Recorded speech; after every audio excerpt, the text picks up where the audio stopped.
Musa na Waisraeli, tuombe Bwana tafadhali enda nasi. Hili liwe ni ombi lako. This is Ndige. Follow on Facebook and Instagram at Ndige. Tunaomba uwepo wako uende nasi, ewe Bwana wa majeshi, tusikie. Kama huendi nasi, hatutaki kutoka hapa, hatuwezi peke yetu, enda nasi.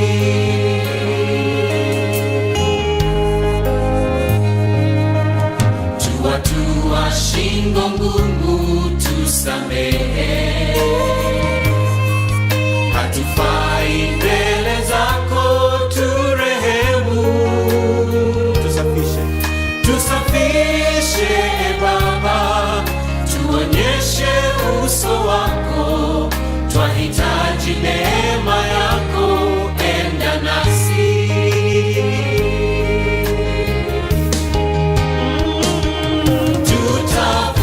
Tutavua mapambo yetu, vitu vyote vya thamani kwetu.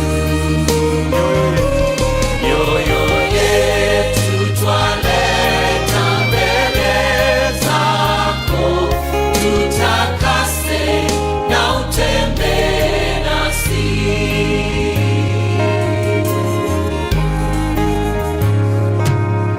Tunaomba utuonyeshe njia zako,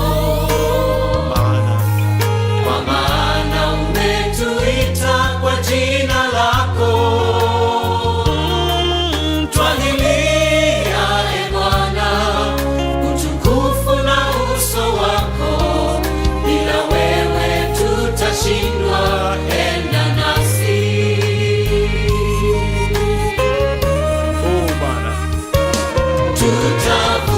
Tutavua mapambo yetu, vitu vyote vya thamani kwetu.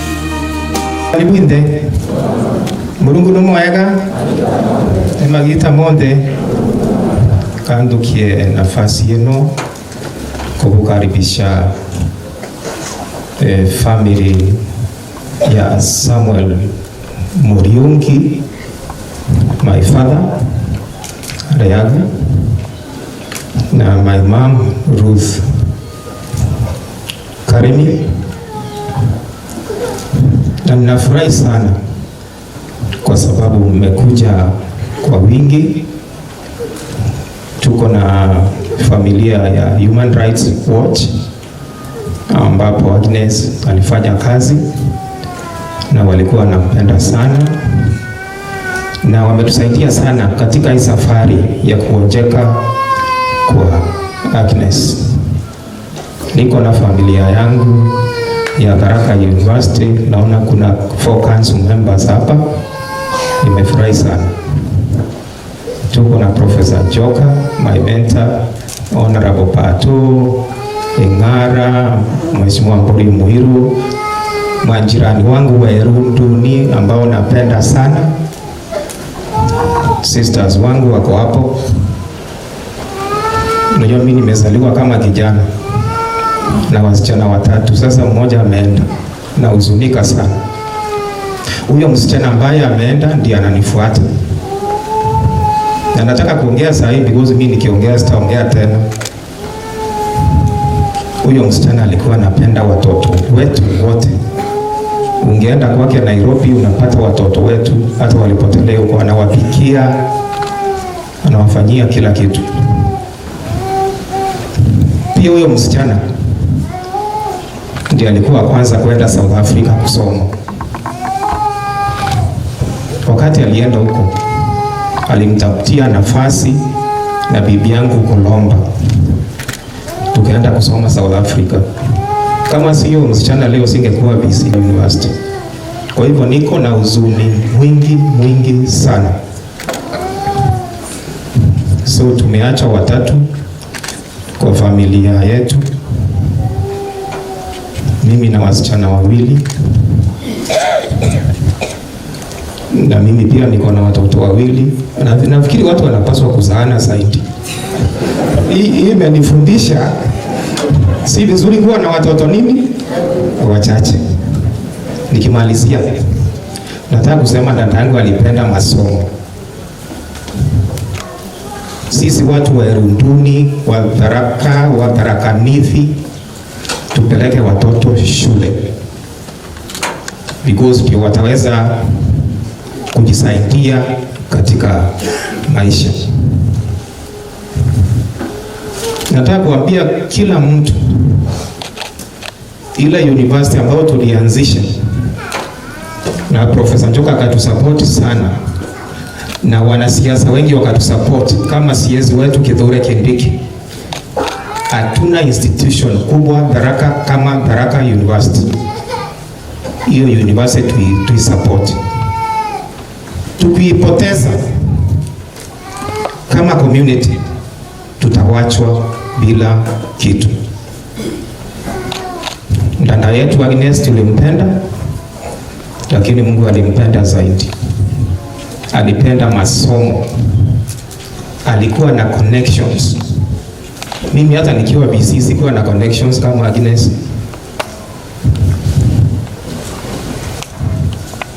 Alikuwa na kazi nzuri sana ya Human Rights Watch. Nataka kuomba Human Rights Watch, kwa sababu mlikaa na Agnes na mliona anafanya kazi nzuri, simchukue mtoto mwingine hapo muingize kwa familia yetu, muingize kwa Human Rights Watch ikiwezekana. So sitaongea sana, yangu ni kuwakaribisha. Hapa kunaitwa Erunduni in Tharaka North Sub County, Mukothima Ward, Tharaka Nithi County. Na hapa Erunduni ni kama tumebarikiwa, na hiyo hatuchukulii kama kitu ya kawaida because tuko na viongozi wengi ambao wanatoka hapa, akiwemo CS wetu Profesa Kithure Kindiki ambaye tunampenda sana. Hatuchukulii kama jambo la kawaida. Na nikimalizia, kwa sababu mimi nataka kuwapatia example vile mtaongea, msiongee sana. Na menta Profesa Njoka ametamaki sana. Bado tafutieni Profesa Njoka kiti, mtapata laana ya Mungu. Asanteni sana na Mungu awabariki. Mungu ni mwema na kila wakati. Ningependa kuwakaribisha nyinyi nyote, familia ya Muriungi, baba yetu ambaye tuko naye hapa, na Kinywa na dada zake, ambapo tumekukusanyika hapa siku ya leo kwa sababu ya dada yetu Agnes. Leo tuko hapa si siku ya kawaida. Ni siku ambayo ni ya kutafakari mambo mengi. Kutafakari maisha yetu, kazi zetu, ushirikiano wetu, na pia tutafakari maisha yetu na Mungu. Kwa sababu leo hii ni miaka 47 Mungu amejalia huyu dada yetu. Pia amemjalia na vipaji vingi ambavyo mojawapo limezemwa na ndugu yake. Ni dada ambaye alikuwa amesoma, na kama alikuwa amesoma, ni dada ambaye alikuwa amejikimu kimaisha.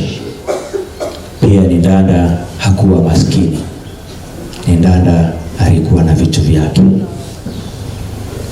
Na hivyo tumesikia kidogo ya kwamba ni dada ambaye alikuwa amependa kila mmoja. Wao wamekiri wenyewe. Hivyo basi tunasoma nini kupitia huyu dada? Amefanya mambo mengi, lakini mwangalie mahali hapo.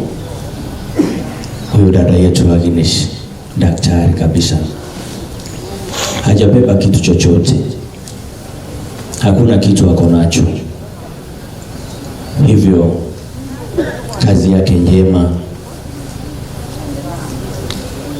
matendo yake aliyoyatenda ya huruma mengi, na wale wote amesaidia, akiwa ndugu yake ambaye amekili kama si yeye hangekuwa mahali aliko saizi, na wengi wetu wengi ambao Agnes amegusa kwa njia moja ama nyingine. Basi ningependa kwanza kabisa tuombee babake. Huyo ndiye ako na uchungu mkubwa kabisa. Tumwombe babake ili aweze kumkubalia Agnes aende salama. Pili, tuombe babake ili aweze kukubali mapenzi ya Mwenyezi Mungu. Na la tatu, tuombe babake ili aweze kuwa na nguvu ya kuvumilia haya yote pamoja na familia yote. La pili, tuombe roho ya mwenda zake Agnes.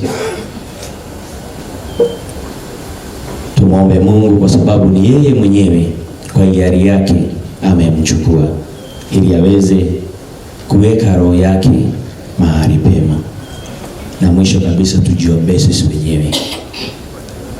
Agnes anatuambia akiwa amelala hapa, mahali tumesimama alikuwa anasimama, kazi ambazo tunazifanya alikuwa anazifanya, na anatuambia tusome funzo moja tu, mahali amelala hata sisi tutalala hapo. The eulogy to our Aunt Agnes, and I'll start with the birth and religious faith. So Agnes was born on 3rd August 1976 at Erunduni village, Tharaka North Sub-County, Tharaka Nithi County. She was the daughter of retired Chief Samuel Muriongi Mtoakadhiga and the late Ruth Karemi Muriongi. Agnes was the mother to Ruth McKenna, who goes to Naisula International School, and Nathan Munene, who studies at Kenya Academy. She was a sister to Daria Kaweria, head teacher, Professor Peter K. Muriongi, was Chancellor of Tharaka University, and Anne Kaburi Nema, based in Nairobi, and sister-in-law to Thomas Kibure, Professor Kolomba Kaburi, Director Quality Assurance, Chuka University, and Martin Muya Kimbua, who was at Cooperative Bank, Nairobi, and to Emmanuel Mugendi, Tharaka University, Finance, Alan Karani, Chuka University, Collins, Bundi, Osins, Boys Academy, Vincent Munene, Cooperative Bank, ICT Technician, Victor Mfana, Strathmore University, Benedict Moore, Strathmore University, Lorraine Mwende, Alliance Girls, Francis Mutuma, St. Philip's Villa Franca, Nairobi, and Gabriel Kenya, St. Philip's Villa Franca, Nairobi. Niece to Edward Mutegi, Karigo Kadere, Kwaje Mutegi, Bura Ndakaja, Nicholas Muchoki, Jennifer Makia Muchoki, Margaret Gatungu, Grace Gakimu Munyoki, Kombaru Isaiah Gwatia, Edward Maipo, and many others. She was a granddaughter to the late Kadere Mtwakajieta, late Chogo Kadere, late Kombaru Mto Kajogo, late Kaindi Kombaru, Kaguna Kombaru, and Kadata Kombaru. I'll say my great-grandfather was a polygamous man. Agnes was baptized and confirmed in the Catholic Church. She was a strong believer and a prayerful lady who often prayed the Holy Rosary, which stayed by her side even on her hospital bed.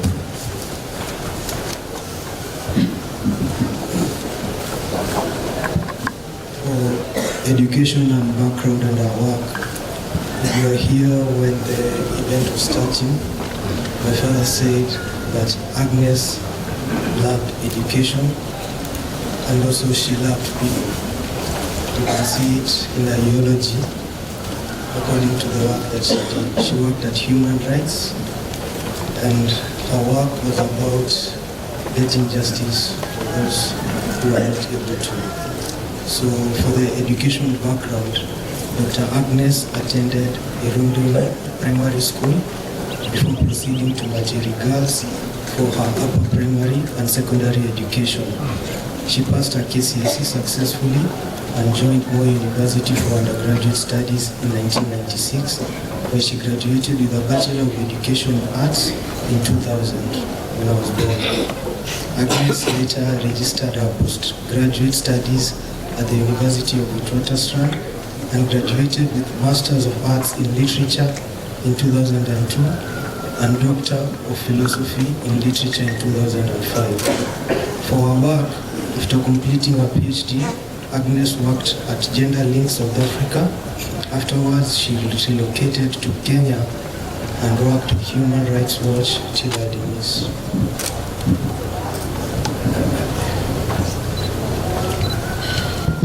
Sickness and demise.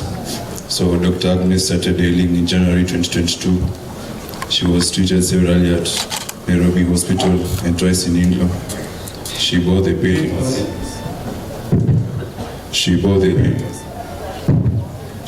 pain of her sickness strongly and spent most of her time at home while going for regular checkup. Agnes was taken ill on Sunday, the 1st of October 2023, and she was rushed to Nairobi Hospital, where the doctors attended to her for 6 days, till she rested on Saturday, 7th, 2023. Agnes spent her last days in hospital, surrounded by her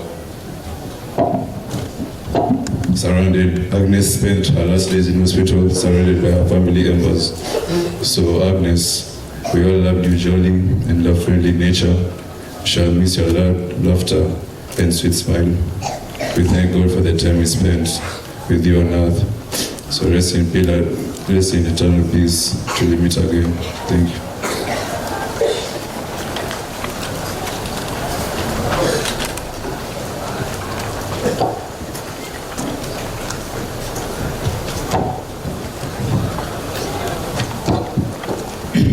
The Father, my daughter, there can be no goodbyes for us as it is too painful this day. I lack once to coherently express my feelings. I can only reflect on the journey we have been through since you entered our lives. You have been a source of joy and pride for us all the years. From when you were a little baby, I watched you grow into a responsible young woman with a father's pride. I felt record you more than one, and I loved you more than you can ever imagine. I always looked forward to you coming home and to your joyous character and laughter that was always refreshing. You always assured me that my life was meant to be enjoyed and did your best to make sure I was comfortable. You transformed my compound and created a comfy home for me. Even when I got unwell, you were particularly that I should get the best treatment, and I sure I did. Although our lives a journey, our deed has to be apart. You always remain in my heart. May God bless you. A special praise in heaven. Rest in peace, my daughter.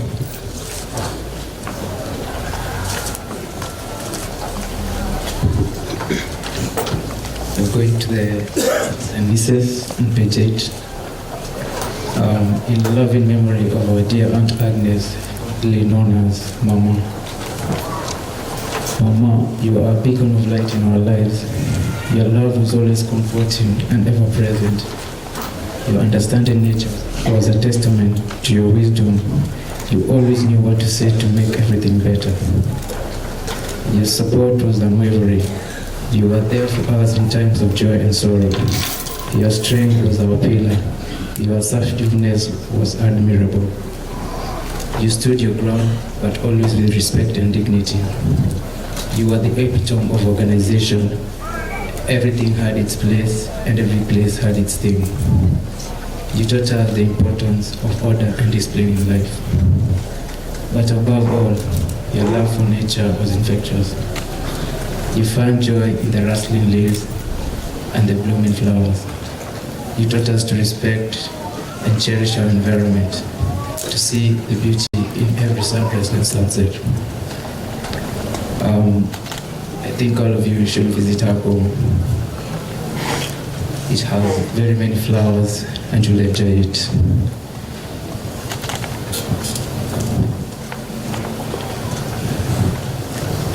Mama, we will most definitely miss your cooking.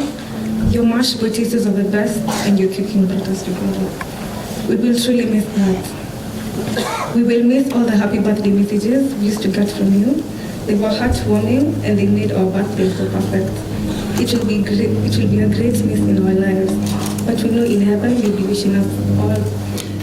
You'll be wishing us well. Mama, you may be gone from our sides, but you are never gone from our hearts. Your legacy lives on in each one of us. We will strive to live by the values you instilled in us and keep your memory alive. We love you and will miss you so much. Rest in peace, dear Mama Agnes. Till we meet again.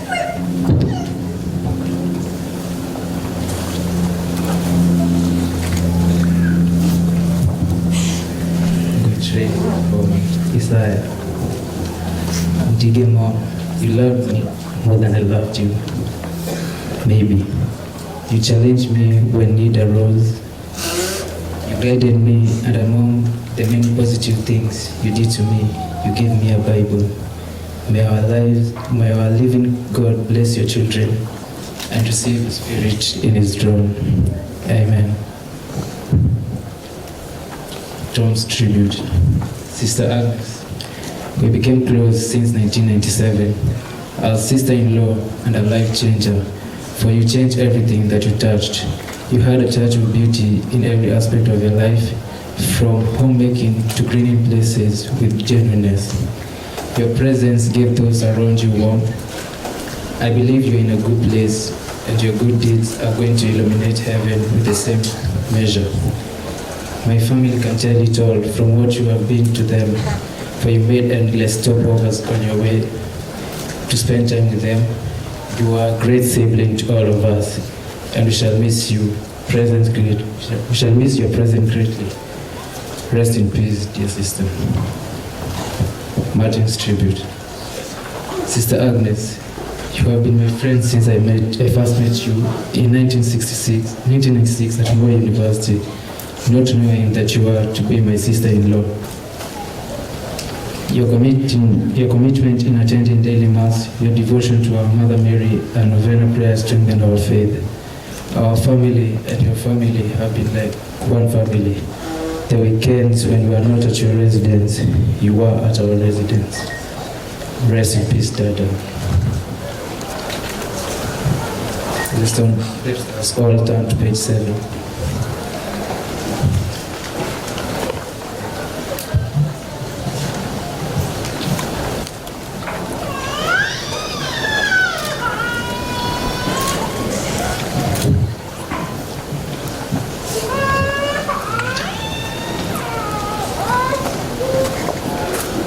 I shall invite Professor Colomba to read the tribute and Professor Mullion.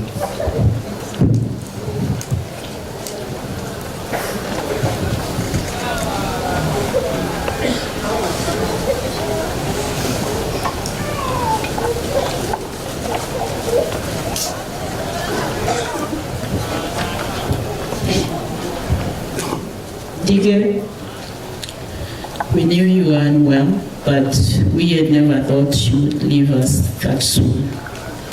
Your demise hit us terribly. The thought that you were gone scatters our world. You were our little sister, but you grew up so fast that you almost behaved like you were older than all of us, always giving counsel and leading the way. Even when you got offended with us sometimes, you always gave us a smile that appeased everyone. We shall miss your beautiful smile. We shall miss your jokes and your little, sometimes naughty stories. You were an intelligent girl, a pillar that fixed all the walls around us.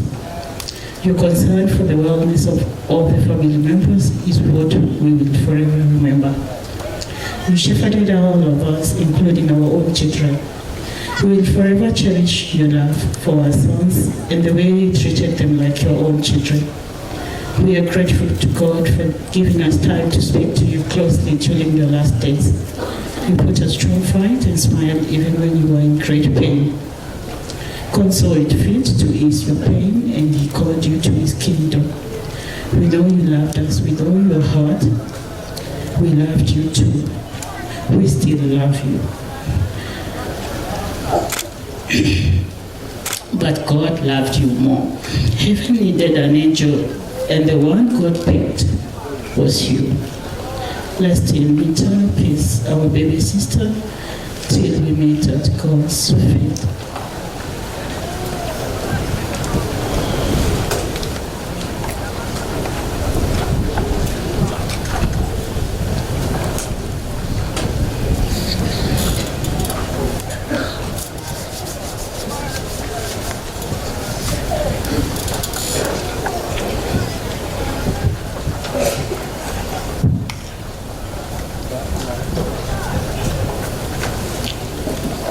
Ndige, you are the light that illuminated us. You are the one that united us. You are the in-between thread that made our sisterhood more tight. A valley has abruptly been created between us. We feel the emptiness. We feel the space that you occupied. Every day we wake up and anticipate hearing your voice, your sweet, sweet voice, hoping to see your beautiful face, your sweet smile, and hear your loud laughter. The memories of our life together shall live in our hearts.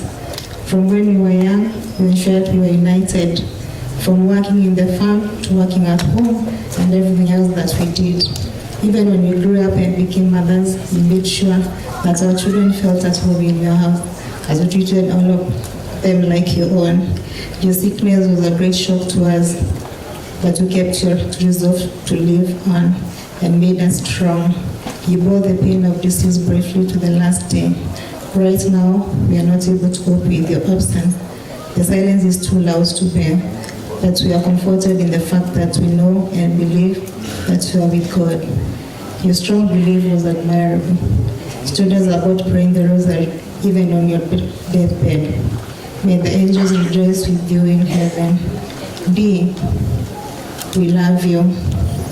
We miss you so much, and will always stay in our hearts. Rest in peace, our lovely sister. And as we stand here, we want to promise McKenna and Nathan, you will never lack. We are going to be the mother that your mother would have always wanted to be. We will guide you, we will mentor you. All we can ask for the people that are congregated here is to kindly pray for our family, pray for us so that Nathan and Truth do not feel that for now that the mother is gone. Thank you.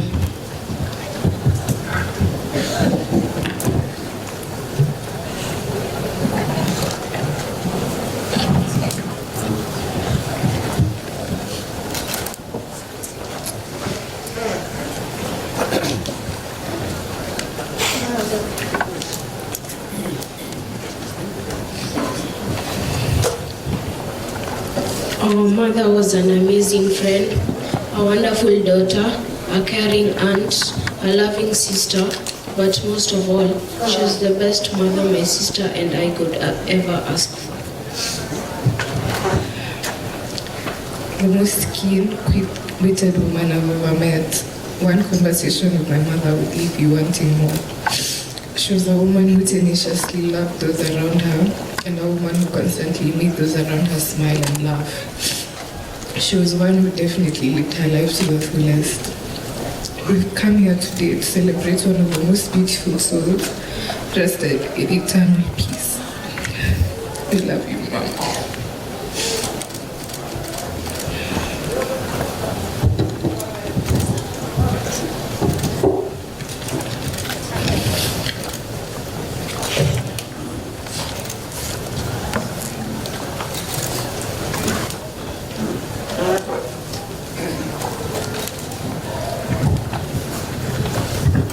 Thank you for those moving tributes.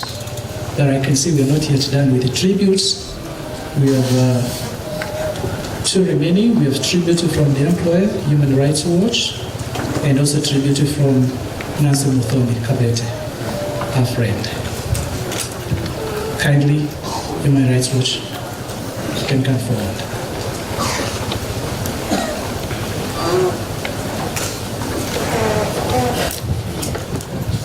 Thank you. Good afternoon. My name is Elizabeth Kamundia, and I work at Human Rights Watch as the Deputy Director in the Disability Rights Division. I stand here today on behalf of our Executive Director, Tirana Hassan, and on behalf of all my colleagues who worked with Agnes since she joined Human Rights Watch in 2009. I'll begin with who Agnes was and how we remember her as the Human Rights Watch family. When colleagues at Human Rights Watch speak about Agnes, they use words like creative, thoughtful, strategic, principled, relentless, determined, dedicated, passionate. This is who she was, and it shone through everything she did. Something else that's unforgettable about Agnes, and I think a couple of people have remarked about it, is her beautiful smile and that contagious laugh.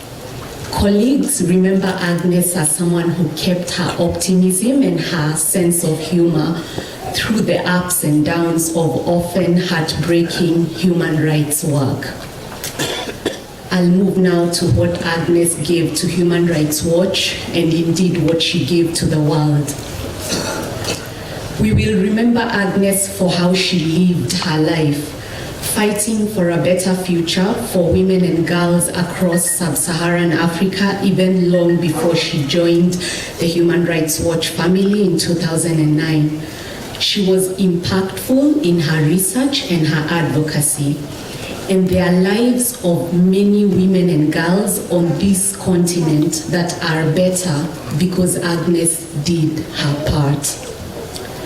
She was a remarkable advocate for the underdog and the underprivileged. Agnes worked to advance education for pregnant girls in Tanzania, to combat child marriage in Malawi, supporting survivors of trafficking in Nigeria, documenting the plight of women with birth injuries in Kenya, lifting the lead on poor maternity care in South Africa, exposing the physical and psychological toil of the post-election violence on women and girls in Kenya. And as she did all of this, it was so clear that she was not just doing a job, she was answering a calling, and she was answering it with an enthusiastic yes. In conclusion, Agnes's passing is a huge loss. We share in your grief and your sadness, and our hearts go out to you, especially Nathan and Ruth, Bwana, Muriungi, Daria, Anne, and the entire Peter, the entire family. Our hearts are with you, and we are incredibly grateful to Agnes for her service and her many contributions to our organization and to the human rights movement. We will continue her work, and we will honor her life by keeping up the fight for women and girls and for all women and girls to live life free from violence. Please accept our sincere condolences. I'll end with a quote from the African American poet, the late Maya Angelou, and she said, "My mission in life is not merely to survive, but to thrive, and to do so with some passion, some compassion, some humor, and some style." And it is clear that Agnes lived in exactly this way. May God give you peace and comfort, and may she rest in peace. Okay. As we have heard, my name is Nancy Mudoni Kabete, and Agnes has been my very close friend.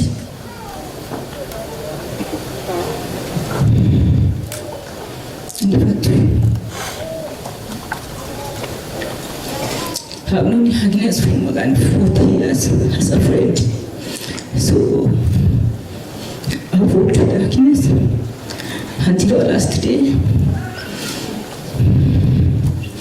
And because of the shock that I'm in, I want my daughter, Liza, to read my tribute to my friend, Agnes. Dear sweetheart, as I sit down to pen this tribute, my heart is heavy with the realization that words alone can never do justice to the incredible person you are. You are not just a friend, you are a beacon of light in my life and in the lives of so many others who were fortunate enough to know you. Your kindness knew no bounds. You had no uncanny ability to uplift those around you, to offer a shoulder to lean on, and to provide unwavering support during the darkest of times.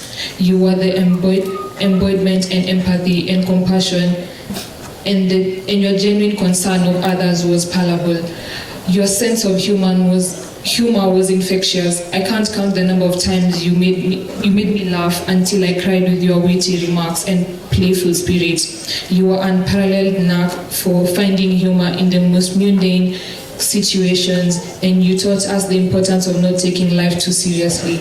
Your unwavering determination was nothing short of inspiring. You set ambitious goals and pursued them with an unyielding spirit. Your resilience in the face of adversity served as a constant reminder that we should never give up on our dreams, no matter how tough the road may seem. Your passion for life was contagious, whether it was your love for music, art, travel, nature, or any other endeavor. Your enthusiasm was always infectious. You reminded us to savor the beauty of the world and cherish every moment. Your friendship was a gift that I will forever treasure. The countless moments we created together since our young age are immeasurable. The conversations we had and the bond we shared are imprinted in my heart. You were more than a friend, you were a confidant, a partner in crime, and a source of unwavering support. Though you may no longer be with us in physical sense, your spirit lives in all our memories and stories we share. Your legacy is one of love, laughter, and unwavering kindness, and it will continue to inspire and charge the lives of those who knew you. You are and will always be the irreplaceable presence in my life. I am grateful for the time we had together and the lessons you taught me. You will forever hold a special place in my heart, and I will cherish your memory with every bit of my own. I recall in the last few days, just before you went to the hospital, you said to me, "Dearest," as we refer to each other, "I am no longer living, the pains are unbearable." My dearest, I comfort that day you are free from the pains. Rest in peace, dear friend, knowing that your impact on the world and the lives you touch will never fade. You will be missed and never forgotten. With love and gratitude, Nancy Muthoni. Thank you. Thank you, Nancy, for that moving tribute. There's no better way to remember a special friend than by penning on such a tribute. Thank you very much. My name is Titus Miu from NEMA headquarters. Sisi tunafanya kazi na Anne Moriungi, the sister to the late Dr. Agnes. Nitakuwa fupi. Niko na wenzangu, pengine wanaweza simama kutoka NEMA. Their number. Thank you. Sisi tulijua Daktari Agnes through our colleague. Wengine wamekutana naye hasa wakati ya ugonjwa walimtembelea, na wengine tulimjua through the sister William you share in the office, particularly the times of pain. Na nataka kuthibitisha kitu kimoja, kwamba kila alikuwa anatuambia tumesikia hapa. Kwa niaba ya NEMA Director General, NEMA Management Staff, tunataka kuambia familia pole. Our prayers are with the family. Asanteni. Thank you very much. He has exceeded a minute. Thank you. Kwa wale ambao wana nakala hii wataona kwamba kuna baadhi ya wawakilishi ambao tutaacha kando kidogo, kwa sababu kuna wengine wa idara hizo ambao wameongea. So allow me now to, with a lot of humility, welcome Madam Mrs. Esther Micheka on behalf of Tharaka University to give her condolences. Let's adjust to that. Let's first of all invite Professor Gilbert Nduru very briefly, and then we might have to change a bit. But I want to say very quickly that Chuka University and Tharaka University are just like a father and a son, or a parent and the kid. And we are very grateful to be connected with Tharaka University.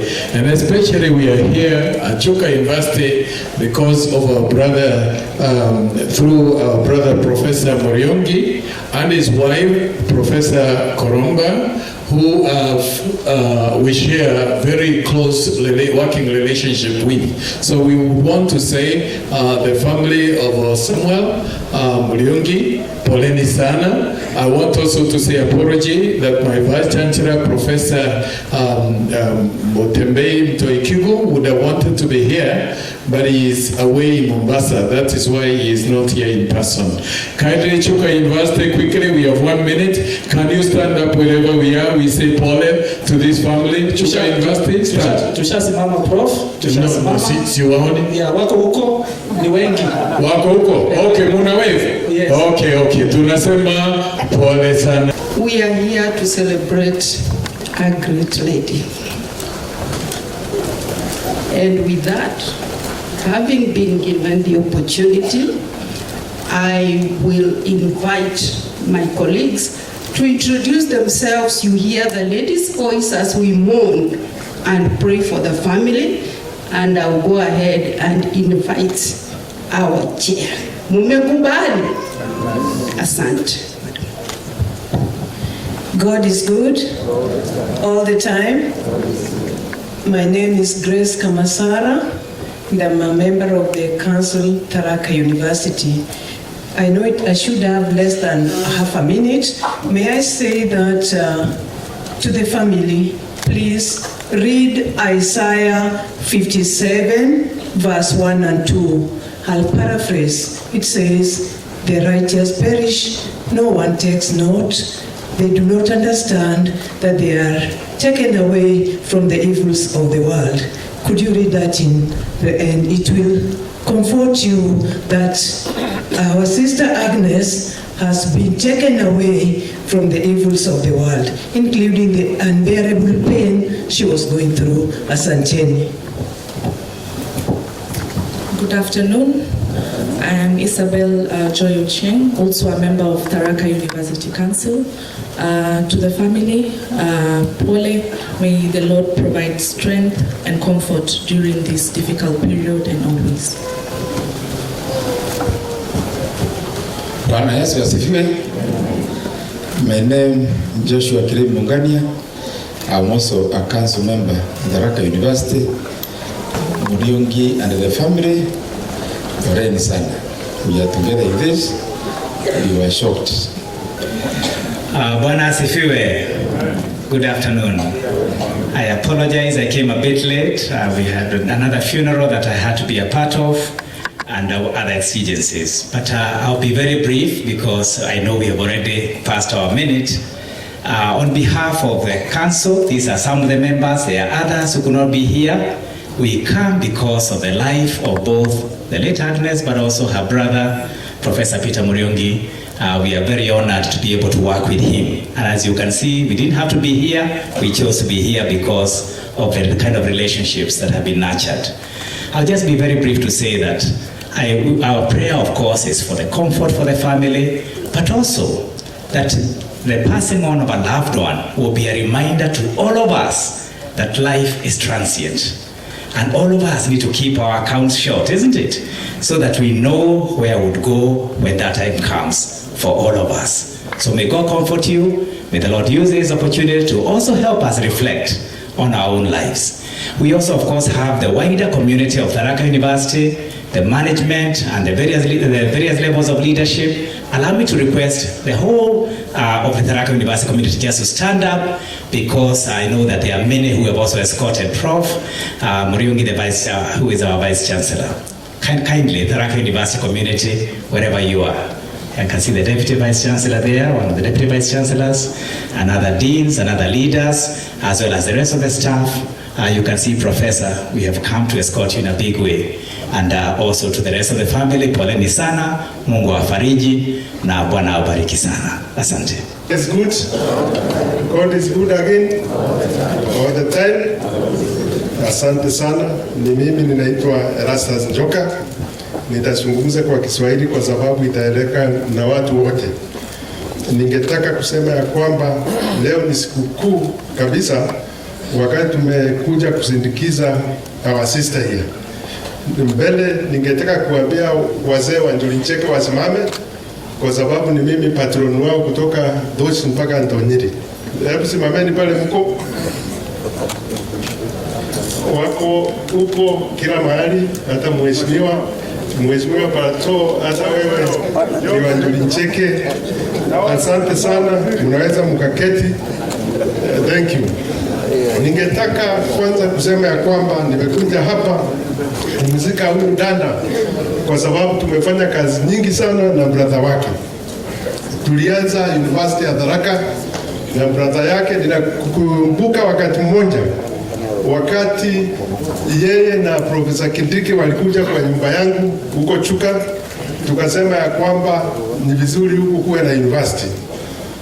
Mimi ninasema ya kwamba walisaidia kabisa, na hao watu watatu, Professor Njoka na Kindiki, wameleta light huku, na kila wakati mwe mkitukumbuka, kwa sababu mambo yangekuwa mengi. Ya pili ni kusema ya kwamba huyu dada amefanya kazi nyingi sana ya kusaidia watu. Binadamu ndiye mnyama ambaye anaogopa sana na apendwi akikufa. Ng'ombe analiwa nyama, mbuzi analiwa nyama, hata zendang inatumiwa kwa shamba. Lakini kitu chote cha binadamu, hata akikufa anatupwa 6 feet down, mavi yake anatupwa mbali sana, na kwa hivyo apendeki. Anapendwa wakati anafanya kitu kizuri. Sasa ninataka kusema ya kwamba binadamu anakumbukwa kwa vitendo yake na vile anaguide watu wengine. Hicho ndicho difference between a human being and other things or other animals. Kwa hivyo tujue hivyo, wakati tumepatiwa nafasi ya kufanya kazi, tufanye kazi kabisa ili tukumbukwe kwa mambo yetu. Ukieneza chuki, wewe utakuwa mtu wa chuki. Ukieneza maendeleo, wewe ni mtu wa maendeleo. Kwa hivyo ningetaka kuwauliza mwe namna hiyo. Number 2, wakati huu kuna magonjwa mengi sana. Leo tumekuja kuzika dada yetu. Mswahili alisema yaliyopita si ndwele, tugange yajayo. Mungu amempenda, hatutazungumza mambo yake kwa sababu Mungu amempenda, lakini ningetaka kumwambia ya kwamba tukiwa binadamu ni lazima tujue kuna mambo yana affect watu. Kuna magonjwa matatu mabaya kabisa. Moja ni diabetes, ingine ni cancer, na ingine ni high blood pressure. Ni lazima kila wakati tuwe tukichekiwa, ili kukiwa na kitu fulani kibaya kiangaliwe mara moja, kwa sababu kikaa sana kinatu affect.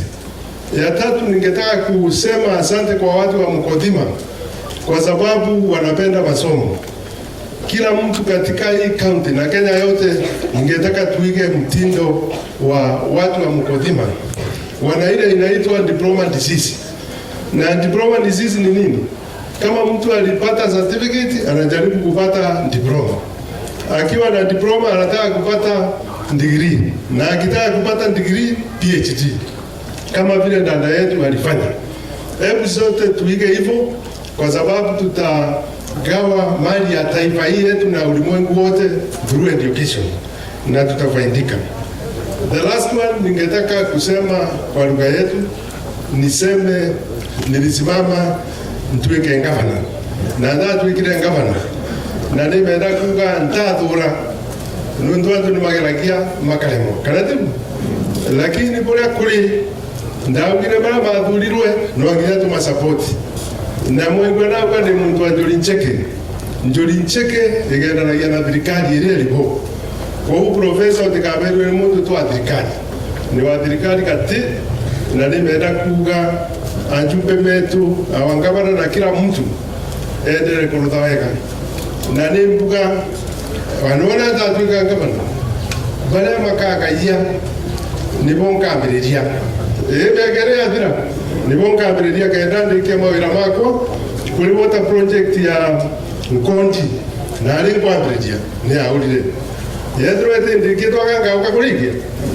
na nimenda kuga atuma uku wetu ntikaronoka mudarakati na runchi wana mudaraka nithi na ntikaronoka rira ciana cietu ikuthiururuka ite na wira ikirengairwo handout riu ntikaronoka na ntikaronoka ukethirwo arimi metu matikuonereria urimi uria wauma na nga support kila mtu thirikari ni mbega nenganagira miaka 5 thaino ni cia wira na nitwenda atumara manengero wira na mumage na makiumba kuonereria na aruthirewe nundu kuri maundu mairi kuri muntu wetagwo wa siasa ni torongo na utagucagatani black and white na kuri muteti ateti ni mundu wina bata na mulimu na ningwitikia twaga na ateti guku na ndikuga tutinamo magaturetera into gutoa wanandura lakini ninabatire kuleta Tharaka University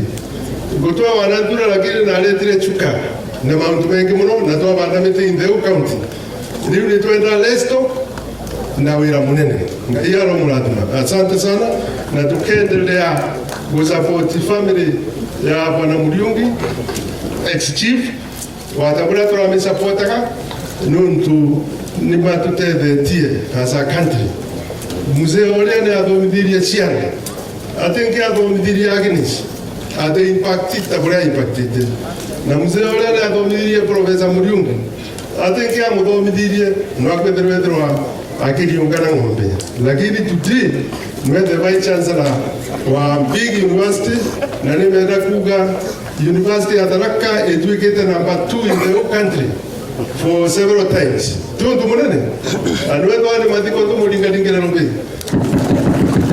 Asante sana. God bless you. Asante sana. Mama Monde ni my products. Wanoleo kualia Dr. Kibor. Very true. Ni Monde. Leo kwa makiaje ni kama utujabula professor Njoka aragia. Asante sana tafadhali Prof. Asante, tunashukuru kwa mchango wako. Asante. Hata ingawa tumesimama hapa tumesema pole, tumesema nini, ile maumivu iko na hawa ni maumivu ambayo inaweza kukaa nao kwa muda mrefu zaidi. Lakini sisi kama jamii, kama marafiki, tutazidi tukuombea, kuwapatia nafasi ya kuomba, because it's so painful to lose such a young soul. All protocols observed. Mzee Muriungi na family yako, professor and your siblings, we are here to condole with you, to say pole to you, because this, though possibly expected, was untimely. Today, we celebrate the life of one of the greatest ladies from the Tharaka constituency, Tharaka Nithi and Kenya. It's a life well lived. She has left behind 2 lovely children, and we take cognizance of the fact that with those children, the life of Agnes continues and will continue amongst the people of Tharaka, Tharaka Nithi, and the entire country. Bwana Yesu asifiwe. Niseme mimi naitwa Munene na Mapatu, mbunge wa Chuka Igapang'ombe. Nilikuja hapa asubuhi sana leo because one, Muriungi is a close friend. Thomas, Mrs. Dali is a close friend. Hii familia ni marafiki zangu, so I didn't come here today as a politician. Nilikuja mimi wakati niko na shida, professor comes to me. Mzee, senior chief, it's a painful day for a father to bury her daughter. I buried my daughter 11 months ago, and I can tell you it's the greatest pain for a parent. It's a pain that will never end. It's a pain that you can only learn to live with. But hatuwezi sema tunataka isha, itaisha kwa roho yako. It's a pain you just learn to live with. So tumulionge his family na watoto wa Agnes, si tumeleta pole zetu, and the great people of Chukega Pangombe, Panajiji, kuja kuambia pole. You lost a great leader. Tumeambua story Agnes. I knew Agnes personally, tulijuana, and I can attest what has been said that Agnes was a great leader.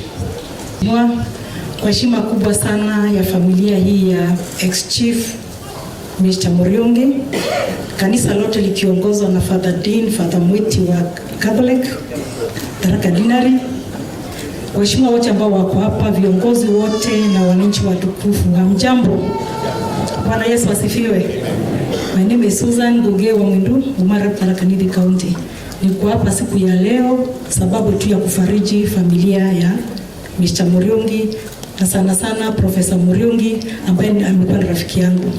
Inaweza kuwa sitaitangamana sana na Daktari Ndige, lakini mimi sana sana nimekuwa kama wa familia ya Ruduni, mahali ambapo nilipata kazi hapa kupitia Compassion International. I've really interacted with the family of Muriungi, especially Mr. Muriungi mzee. Professor Muriungi himself was my classmate at Kamatungu Primary School. He has been a friend and very supportive. Nimekuja tu kuambia poleni. Sisi wengi wetu ambao tujapitia haya, we are just imagining how the family, especially the parents, are feeling. Poleni sana, Mungu awafariji na wape faraja. Jina lako niko niliko, niwe unafanya mambo yaliyo juu ya fahamu zetu.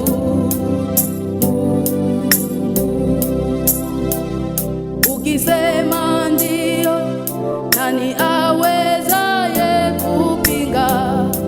Hakuna. Wewe unatupa kushindana zaidi ya kushinda. Unatupandisha utukufu hadi utukufu.